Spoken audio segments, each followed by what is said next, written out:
Selamat malam, saudara-saudari dalam Yesus Kristus. Selamat bertemu kembali dalam renungan malam, Ye shall receive power, atau engkau akan menerima kuasa, oleh Ellen G. White, tanggal 27 November 2025. Mari kita berdoa. Bapa kami yang di sorga, Allah pencipta langit dan bumi, laut beserta segala isinya. Satu-satunya Allah yang benar, yang kami sembah selalu melalui anak-Mu Yesus Kristus. Kami bersyukur dan berterima kasih atas penyertaan dan perlindungan Bapa sepanjang hari dalam seluruh aktivitas dan pekerjaan kami. Saat ini kami siap mendengarkan firman-Mu melalui renungan malam. Mohon kehadiran roh anak-Mu Yesus Kristus dalam hati kami, sehingga kami mengerti firman-Mu dan menghidupkannya. Kami persembahkan doa ini di dalam nama Yesus yang adalah Tuhan dan Juru Selamat kami. Amin. Renungan malam ini akan dibacakan oleh Ibu Fitriani Nababan.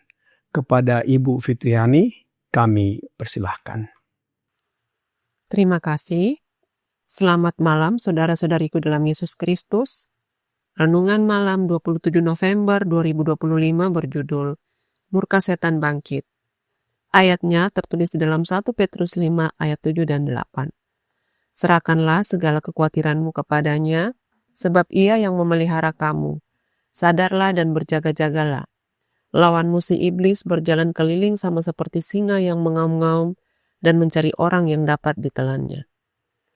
Jika dunia ingin diyakinkan akan dosa sebagai pelanggar hukum Allah, perantaranya haruslah Roh Kudus yang bekerja melalui sarana manusia. Gereja sekarang perlu mengguncangkan tidurnya yang seperti kematian, karena Tuhan sedang menunggu untuk memberkati umatnya yang akan mengenali berkat itu ketika datang dan menyebarkannya dalam sinar terang yang terang benderang. Aku akan mencurahkan kepadamu air jernih yang akan mentahirkan kamu. Kamu akan kuberikan hati yang baru dan roh yang baru di dalam batinmu, dan aku akan membuat kamu hidup menurut segala ketetapanku. Yeskiel 36 ayat 25-27. Jika padang gurun gereja akan menjadi ladang yang subur, dan ladang yang subur itu akan menjadi hutan, hal itu terjadi melalui Roh Kudus Allah yang dicurahkan atas umatnya. Para agen surgawi telah lama menantikan para agen manusia, para anggota gereja, untuk bekerja sama dengan mereka dalam pekerjaan besar yang akan dilakukan. Mereka menantikan Anda. Begitu luas ladang itu, begitu luas rancangannya, sehingga setiap hati yang disucikan akan ditekan untuk melayani sebagai agen kuasa ilahi. Pada saat yang sama, akan ada kuasa yang menggerakkan segala sesuatu dari bawah. Pekerjaan malaikat-malaikat jahat akan nyata dalam tipu daya, delusi, bencana, dan korban serta kejahatan yang luar biasa. Sementara Allah menggunakan malaikat-malaikat belas kasihan untuk bekerja melalui agen-agen manusianya, setan menjalankan agen-agennya, menyerahkan semua kuasa yang tunduk di bawah kendalinya. Akan ada banyak Tuhan dan banyak Allah.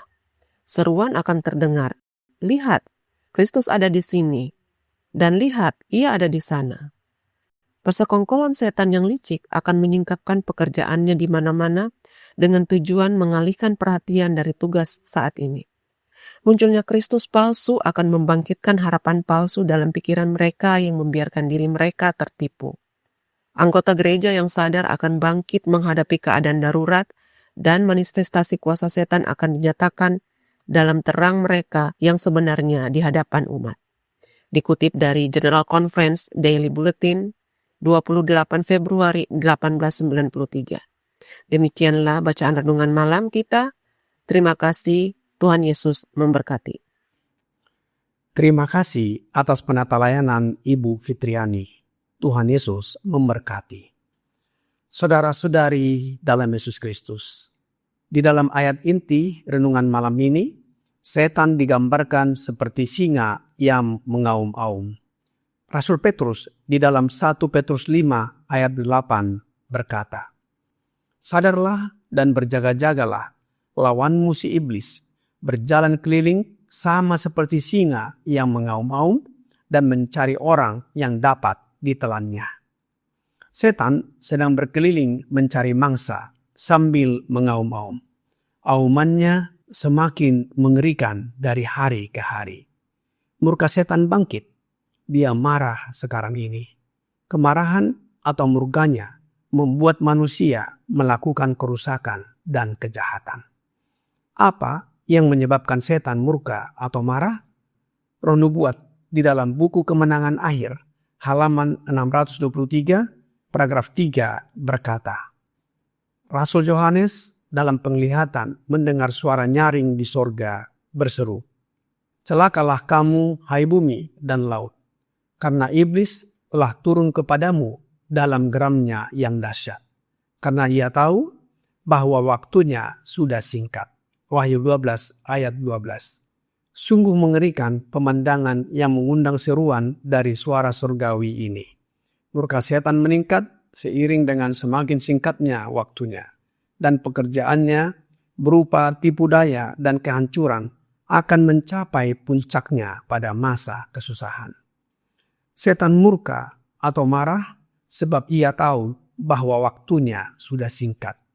Seiring dengan semakin singkatnya waktunya, seluruh usaha dilakukan untuk menipu dan menghancurkan umat-umat pilihan Allah yang mengabarkan pekabaran 3 malaikat. Setan dan agen-agennya akan membuat mujizat-mujizat yang bersifat supranatural dan memunculkan tanda-tanda di langit. Mereka melakukan mujizat penyembuhan yang ajaib dan akan mengaku menerima wahyu dari sorga yang bertentangan dengan kesaksian kitab suci.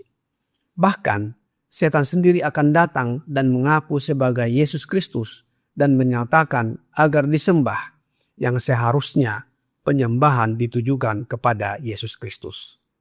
Roh-roh setan akan pergi kepada raja-raja di bumi dan seluruh dunia untuk menjebak mereka dalam tipu daya dan mendesak mereka untuk bersatu dengannya dalam perjuangan terakhir melawan pemerintahan sorga. Para penguasa dan rakyat akan sama-sama tertipu.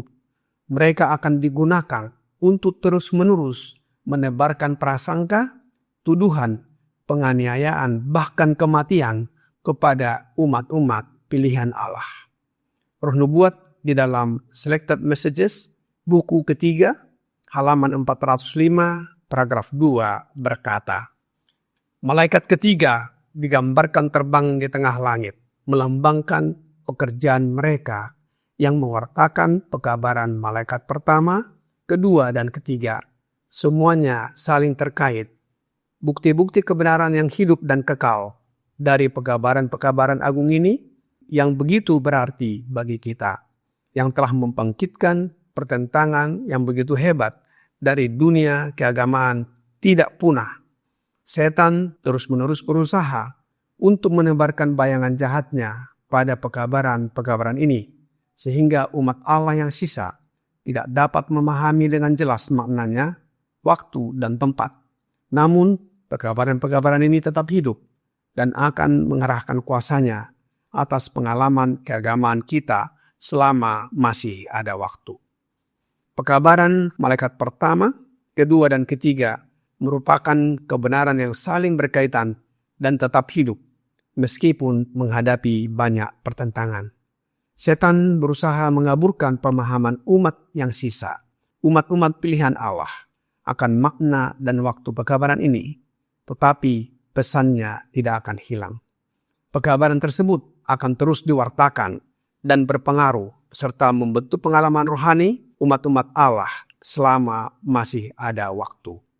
Lebih lanjut, Roh Nubuat di dalam The Review and Herald tanggal 14 November tahun 1912, paragraf 7 berkata, "Semakin kita dekat dengan akhir sejarah bumi ini, semakin menipu pula jerat musuh.